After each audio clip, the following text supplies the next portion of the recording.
O the children, people, old and young, certainly the first night of the grave, a very serious matter.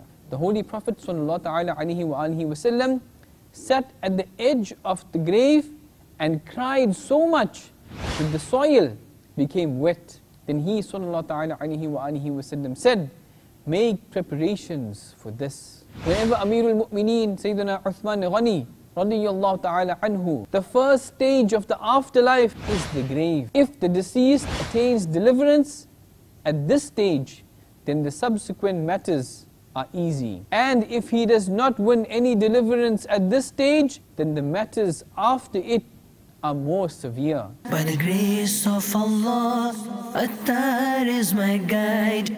Watch the series Discourses of Attar on Saturday in Madinah Munawwara, 10:30 p.m. in Pakistan, 12:30 a.m. on Madani channel. मुझे अपनी और सारी दुनिया के लोगों की इस्लाह की कोशिश करनी है।